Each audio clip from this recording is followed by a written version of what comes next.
Top of the morning to each and every one of you. Another day in Flatbed heaven. Um,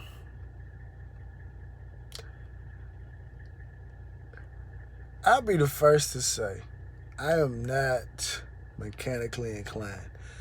A mechanic once told me one time, which I'm misidentifying him, but he said that he wasn't a mechanic. He's a parts man, which means that if you bring in a part and you need the part replaced, he's your guy. But as it pertains to diagnosing the issue and giving you a estimate of what it's gonna cost to fix it, or actually diagnose it, he can't do that. The reason I say that is because of this. The truck is off, and I did not leave the truck. I did not leave the windshield wipers up when the truck was running. So what I found out is that this is the resting position for the windshield wipers. And the reason that's the resting position is because there's a tool that you have to buy to actually take the wiper blade off of it and actually sit it down, just readjust it, and that'll make sure it rests right there. I didn't know that. It's called a recalibration. I didn't know that. So I'm just thinking, hey, I just changed the windshield wiper motor.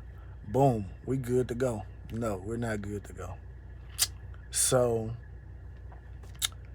I'm going to buy the tool. The tool is that seems like $14 or something like that. But, I mean, I could find somebody maybe to do it. But at the same time, it's like, I feel like, hey, if I do something, then I'll know it for future reference. So I just treat it like that. So currently I'm sitting in line. I didn't leave home yesterday till probably about I want to say it had to be around noontime I left, or maybe it was 11. But anyway, I came over to the Eastern time zone, so technically it was like 12:30 when I left. So I made it over here last night about 10:50. I really wasn't sweating leaving late because I had already Google Earthed the spot, and they had a long driveway. So I said, well, cool, I can just park, overnight. So I'm not in a rush to get to the truck stop and trying to find somewhere to park. So it's no big deal. I don't know what the situation is, because I was informed Friday that this place unloads by appointment, but the appointment falls in a time frame. Y'all ever had cable providers say, hey, we're going to be there between the hours of 8 and 12. This is what they do. I was told it's from 7 to 12, but it's 8 Eastern time. So obviously we understand that that's not true. The hours in the invoice I got said they're open from 9 to 1. Okay? But then when you go to the company hours on their website, it says they're open from 8 to 5. So I don't know. And I can see in my convex mirror, I can see the first truck that's lined up at the door. So the door hasn't opened yet. So I don't really know. So I'm not really tripping, because I've only been in sleep for 9 hours and 14 minutes. So at the end of the day, if I'm able to, y'all can move on, and as long as I get my 10 hours, I'm straight. But I'm trying to get back west. Not trying to go north. I'm in South Carolina. I haven't been over here. I haven't been east of Atlanta in so long. I haven't. Matter of fact, I haven't been east of Atlanta since I turned my 2-week notice in at TMC and I left. And I turned the truck in Columbia. since the last time I've been over there. And this was like when I leave TMC, 2018. I was 19. I think it was 18. Yeah, so I haven't been over here in like going on 4 years. So go figure. I'm ready to get back west, get everything squared away.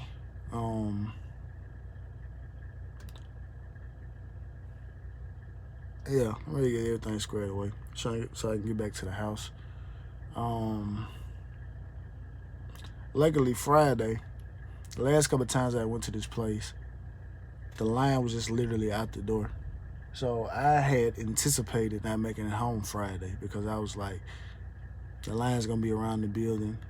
So I stopped and got me something to eat. And when I got there, to my amazement, it was in and out. I don't think I ever tarped and chained a load so fast because I knew I was on a time crunch. So I knew I was probably about 85, 90 miles away from home. So when I got back in the truck after I had, tarped and everything like that, I had like an hour and 50 minutes left. So I said, shoot, I'm gonna make it home. I'm gonna make it home with a little time to spare. So I did that. So that was good. I'm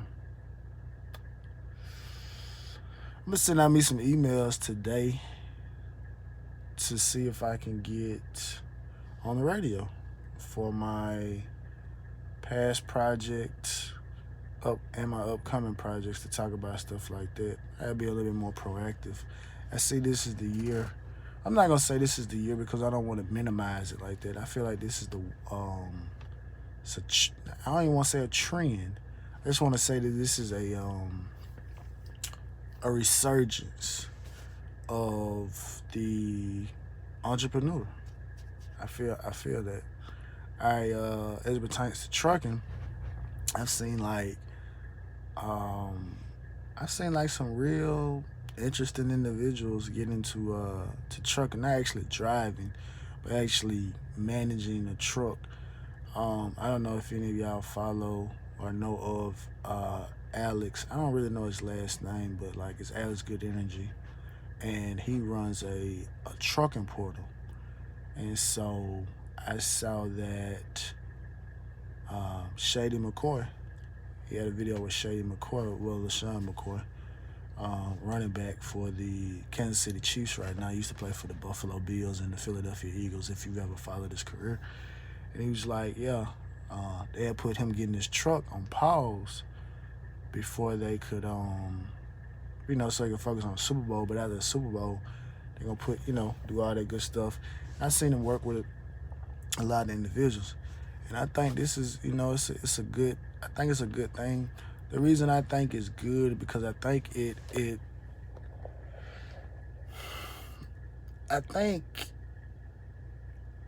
personally, I think it's a good investment.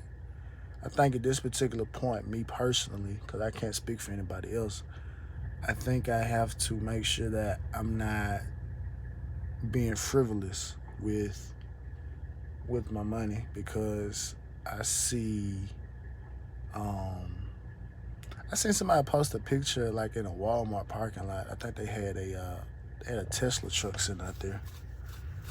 And then I saw a headline. It was some company, they're going public. They have an electric truck. Now,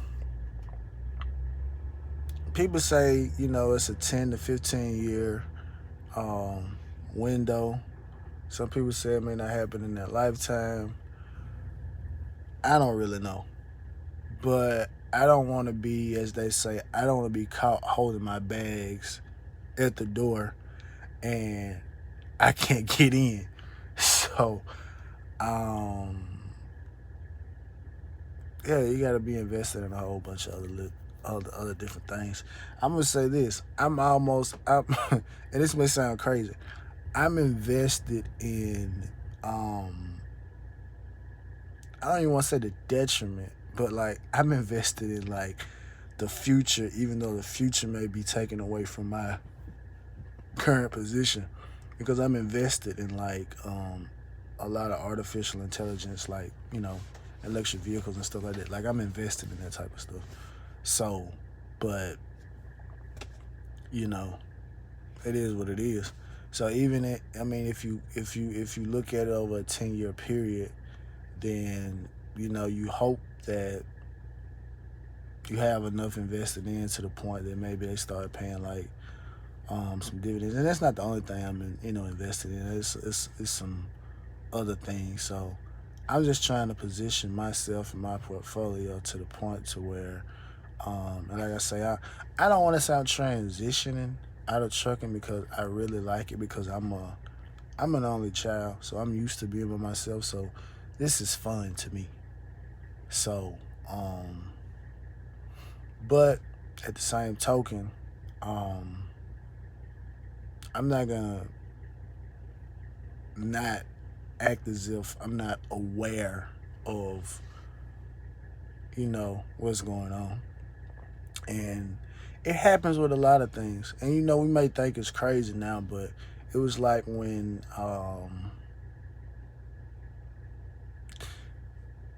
and you get it depends on where you hear the story from. But I'm just gonna tell the mainstream story, right? When Henry Ford came up with the idea of having a car, there were individuals saying, well, what's wrong with the horse and carriage? Or the horse and buggy? What's wrong with it? Why would someone want a car? And the whole thing is if you look at it from that standpoint, in order for everyone to have a horse and buggy, obviously you'd be taught, but you have to think about what would happen. Okay, you got to maintain the horse. You got to, you know, feed the horse, which obviously a horse, to maintain a horse, I think is probably cheaper to maintain a horse than it is to maintain a car, you know. But at the same time, it's about being more efficient. So I couldn't, even if you think about the old times, right? You know, you just have to stop and you have to think, how long would it take in 2021 if someone's riding a horse and buggy? How long would it take to get from my state of Mississippi over to South Carolina, where I went to? You know, if you weren't using an airplane, right? So I don't want to be one of those people that say, oh, well, you know, it'll be 50 or 60 some odd years and everything like that. You know, oh, it'll be lawsuits. I've seen that. Who are you gonna sue if it's in autopilot and it hits somebody, or whatever the situation is like that? You know, all that good stuff like that. But I don't know. But I'm not gonna be naive to the fact. I promise I'm not. But like I said, all I can say is that if this is the last rodeo, I'm gonna milk. I gotta milk this for all it's worth. I promise I gotta milk this for all it's worth. But anyway, enough of the doom and gloom type of stuff. I got my cat parts in. I got them in Friday. When I got the stud out, do I got it in here? Yeah. I got the stud right here. So, this is going to be what I'm going to put back in my oil-based filter, because I figure when I get the oil filter off, I feel like the threads on this are probably going to be damaged. So it said just put like some red Loctite on it and just, you know, be careful and twist it back in there, and then I can put the filter back on there. And the problem with that, man, is just that I just don't have the space to just be doing oil changes, man. But at the end of the day, when it costs you this type of money for something as simple as twisting something on there, and once it's past hand tightening, because they literally have the instructions on the freaking filters. You twist them on, or you can't twist it anymore with your hand. You take your filter wrench, and it says you make a 3/4 turn. You make the 3/4 turn, boom, that's it. Anything over that, you know. And so,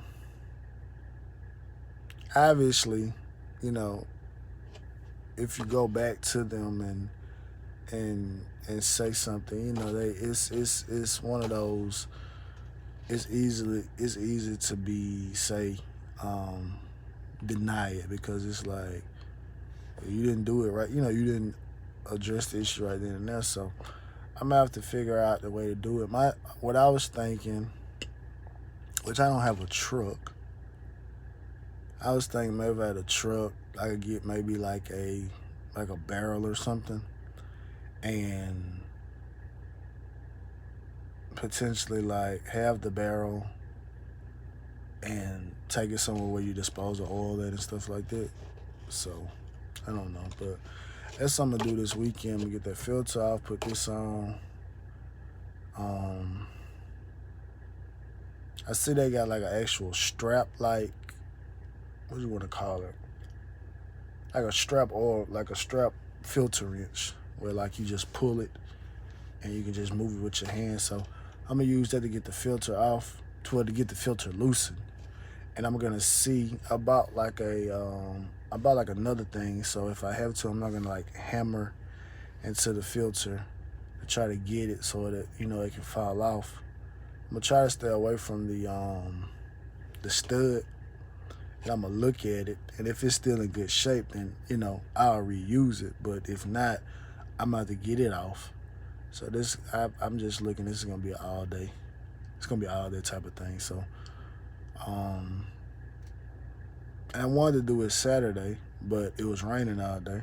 And then I was looking at the forecast for the end of the week. It may be raining this weekend, but I mean, I literally have no choice about that. I got the fuel filter, and I bought a coolant filter as well. So this stud by itself was $45. $45. So I think I ended up with Cat. I think I spent $108 for all three of these, with the stud being the most expensive. So that's what I'm gonna do. I seen on the forecast it's supposed to snow in Memphis on Monday. So it is what it is. I don't have to go too far up there. So I'll be with my wife, so, you know, it won't be too bad. So, but anyway, this guy right here, I don't know where he came from, but if you get, I don't know if y'all can see, but he still got snow on the bed of his trailer. So I thought that was unique, because I'm saying, well, obviously he had to come somewhere from up north, somewhere Midwest area, because that's the only place I see it still snowing. And I want to say, didn't I hear that the groundhog saw his shadow, or didn't see his shadow, whatever the situation is, it's gonna be like 6 more weeks of winter or something like that. I think I heard that. But yeah, what it is. Anyway, man, I'm gonna get on up out of here, man, and been asleep for 9 hours and 30 minutes, so yeah, what it is. Maybe dispatcher call me in a minute with some options, but I see 2 other trucks. They're not Blair trucks, but they're sister company trucks, so it'll be interesting to see how they get divvied up. I'm not trying to go up to North Carolina. I'm not trying to go up to Virginia or nothing. I'm not trying to go up there. As I always say, I didn't lose anything up there. I didn't lose nothing up there. Yep. Anyway, man, y'all be safe out there, man. I'll check back in with y'all later.